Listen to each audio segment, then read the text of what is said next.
शादी के 19 साल बाद सोने आंगन में बच्चे की किलकारी गूंजे तो खुशी का अंदाजा सहज ही लगाया जा सकता है। मुजफ्फरनगर के निकटवर्ती गांव बिलासपुर निवासी नीरज कुमार की शादी 19 वर्ष पूर्व रूपा के साथ हुई थी। वक्त गुजरता गया लेकिन उनके कोई संतान नहीं हुई। जगह जगह विशेषज्ञ चिकित्सकों को भी दिखाया लेकिन कोई लाभ नहीं हुआ। किसी के सुझाव पर उन्होंने तनीजा हॉस्पिटल का रुख किया, जहाँ स्त्री रोग विशेषज्ञ डॉक्टर तारिणी तनीजा ने रूपा का उपचार किया एवं उन्हें IVF तकनीक अपनाने की सलाह दी। उन्होंने चिकित्सक की बात मानी और रूपा ने 8 जून को एक बच्ची को जन्म दिया। नीरज में रूपा की खुशी का तो जैसे कोई ठिकाना ही नहीं रहा। 19 साल हो गए शादी को जी। पहला बच्चा है नूतन जैन के यहाँ से। उनके यहाँ हमने 1 साल तक इलाज करवाया, कोई सफलता नहीं मिली।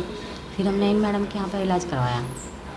यहाँ से हमें IVF करा के तो यहाँ से हमें लड़की हुई और हमें बहुत खुशी और लड़की हुई जी। अलग अलग डॉक्टर दिखाया जी। मेरठ दिखाया था मधु जिंदल के यहाँ से, फिर यहाँ करवाया था नूतन जैन के यहाँ से 1 साल तक। इनके यहाँ से कुछ नहीं मिली सफलता, बस फिर हमने इनके यहाँ दिखाया था। फिर उसके बाद नहीं कहीं दिखाया, फिर मैडम के यहाँ दिखाया था। बहुत खुशी हुई है जी, हमारे घर को भी बहुत खुशी हुई है जी। डॉक्टर साहब जी हमारे लिए बहुत अच्छी है, हमारे लिए भगवान है जो हमें लड़की हुई। शादी के हमारे 19 साल बाद पहले 2009 में तो हमने दिखाया था नूतन जैन के जी। फिर 2011 में दिखाया था हमने मेरठ जिंदल हॉस्पिटल में अंशुल जिंदल दिखते हैं अंशुल जिंदल। फिर पहले हमने पूरे डॉक्टर ने देखी है, मेरठ भी दिखाया, मुजफ्फरनगर भी, जितनी डॉक्टर। फिर कुछ कमी निकल गई तो फिर कहने लगा IVF ही होगी। तो IVF से हो जाएगी, पहली बार में सफल होगी, पहली बार से मेरी लड़की हुई है। इस हॉस्पिटल का मुझे बहुत पहले से मालूम था, लेकिन उस टाइम मेरे पैसे ख़त्म हो गए थोड़े से 2011 के बाद।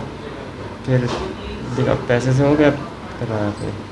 हाँ बहुत बहुत धन्यवाद, शुक्रिया इनका बहुत। सही है ये घर में तो सब खुशी मना रहे हैं, लड्डू वड्डू सब बनते हैं, दावत भी दे देंगे मोहल्लेदार को।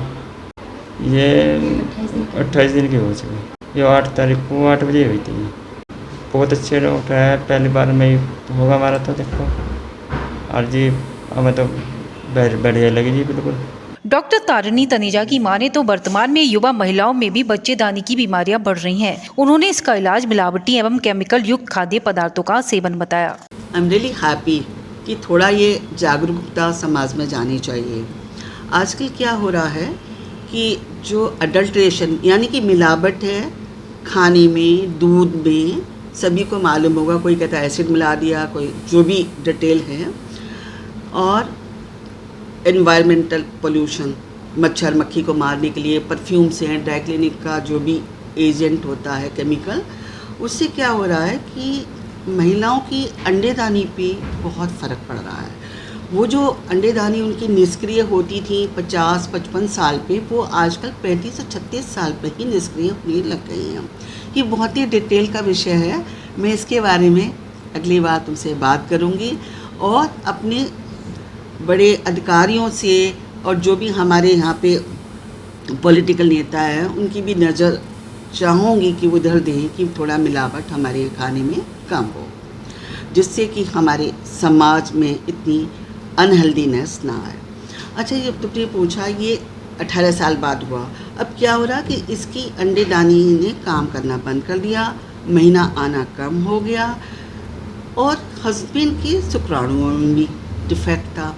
तो प्रॉब्लम यहाँ पे आ गई कि अब कैसे बच्चा पैदा किया जाए। 18 साल तो हो गए, पेशेंट परेशान, क्योंकि समाज परेशान करता है, ये तो बांझ है, औरतों को ही सब कहते हैं। तो काफ़ी परेशान हुई, रोने लगी। तो ऑप्शन क्या होता है, आजकल बहुत साइंस ने डेवलपमेंट हुआ है कि हम टेस्ट ट्यूब बेबी से बच्चा बना के और माँ के गर्भ में डाल सकते हैं। तो इसका सफलता पहले तो थोड़ी कम थी, पर आजकल केस के अकॉर्डिंग है। किसी केस में तो 100% हो जाती है, जैसे कि इस पेशेंट को 100% सफलता मिल गई एक ही बार में। तो मैंने इसके टेस्ट ट्यूब बेबी होता क्या है, शॉर्ट में मरीज़ सोचते हैं जैसे कि कोई पतला बच्चा होगा, टेस्ट ट्यूब की तरह ही उसमें डेवलप होगा।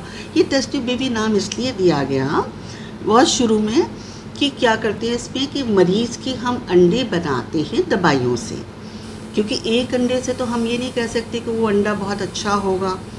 तो दवाइयाँ दे के कुछ अंडे बनाते हैं, जैसे 5, 6, 8, 10 तक बन जाएं और हस्बैंड के शुक्राणुओं को लेते हैं। तो जब अंडे बन जाते हैं 10-12 दिन में, तो उनको रप्चर होने का इंजेक्शन लगाते हैं। हल्का नशा देके एक बहुत नीडल आती है स्पेशल, जिसको ओवेरियन पिकअप नीडल कहते हैं, उससे हम इसको अंडे दानी से अंडों को निकाल लेते हैं सक्शन मशीन के द्वारा। तो उसमें से फ्लूइड निकालता है जो कि टेस्टी बेबी में आता है। तो वो जो फ्लूइड आता है उसमें अंडे होते हैं। तो एक एम्ब्रियोलॉजिस्ट होता है, वो बिल्कुल ही बगल में फटाफट, क्योंकि इस पर टेम्परेचर का और प्रेशर का बहुत फ़र्क पड़ जाता है, एटमॉस्फेयर जो प्रेशर होता है, तो एकदम विदिन अल्ट्रा सेकेंड उसको फ्लूइड का देखता है। उसमें जो भी अंडे होते हैं उसको कलेक्ट करके और उसको इंक्यूबेटर में रख देता है। इसी बीच में हम हस्बैंड से उनके शुक्राणु लेते हैं, और जो भी शुक्राणु उसमें पस सेल्स हैं या कुछ भी डड सेल्स हैं, जो मरे सेल्स होते हैं, उनको क्लीन करके, उसको स्पर्म वॉश कहते हैं, वो करने के बाद में जो सेलेक्टेड स्पर्म्स होते हैं उनको हम प्रिजर्व कर लेते हैं। फिर वो अंडे निकाल के पेट्री डिश होती है गोल सी, कभी मैं डिटेल तो मैं लैब में ही ले चलूँगी, तो वहाँ पे ये स्पर्म्स को डाल देते हैं। उससे क्या होता है कि स्पर्म जो है अंडे के अंदर जाते हैं। तो ये अंडे की क्वालिटी होती है कि एक अंडे में एक ही स्पर्म जा सकता है, ठीक है। तो वो अंडे से फिर हमारा क्या होता है, अंडे और शुक्राणु बन के एम्ब्रियो बन जाता है, यानी कि भ्रूण बन जाता है। तो ये प्रोसेस जो है 48, 72 और 5 दिन तक का होता है। कभी कभी हम इसको 48 घंटे में डालते हैं, यूजुअली 72 घंटे में ये भ्रूण जो है इंक्यूबेटर से निकाल के बच्चेदानी में डाला जाता है।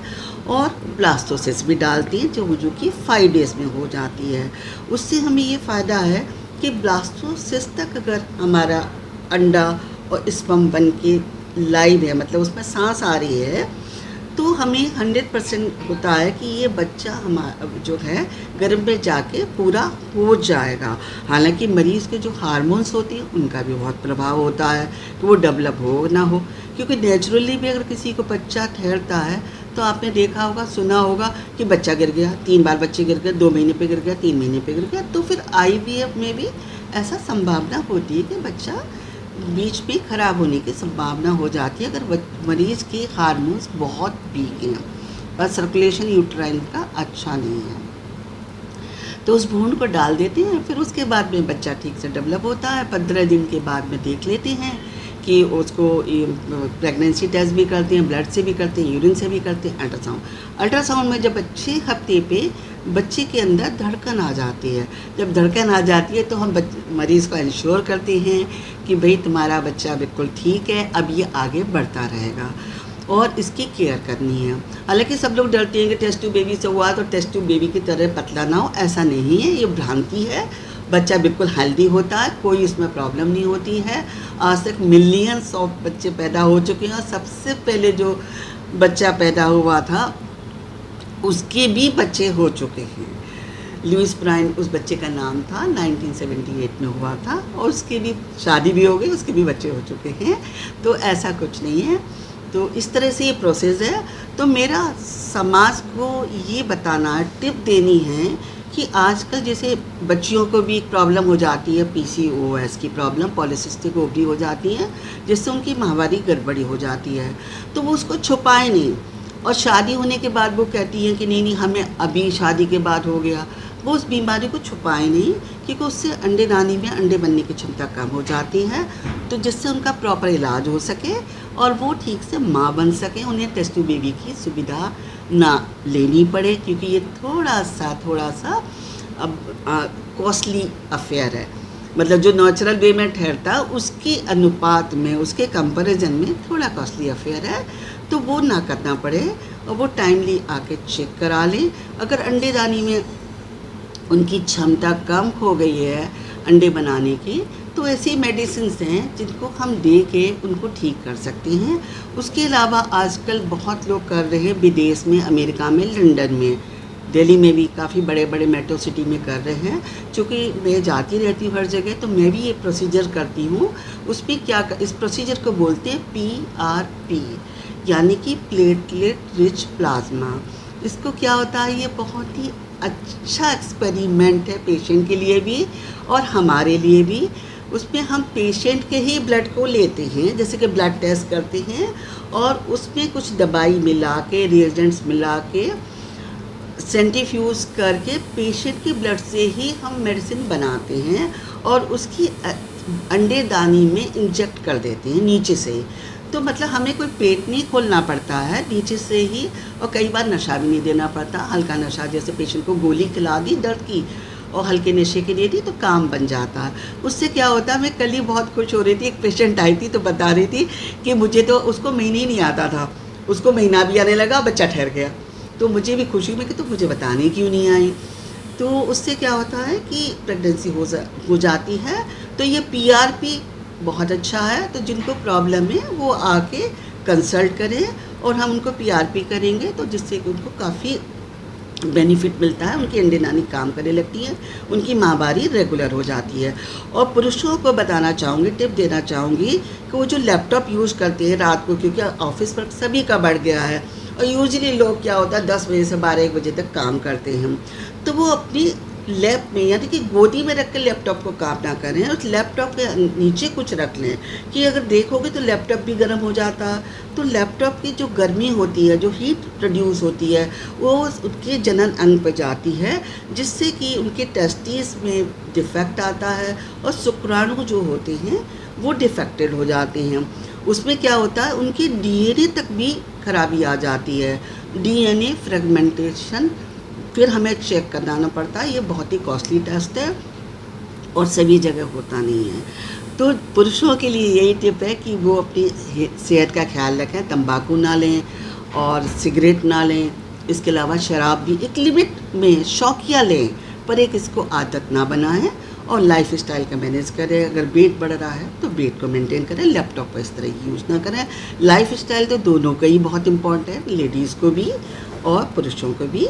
तो लेडीज़ भी जो आजकल ओबेसिटी हो रही है उस पर ध्यान दें।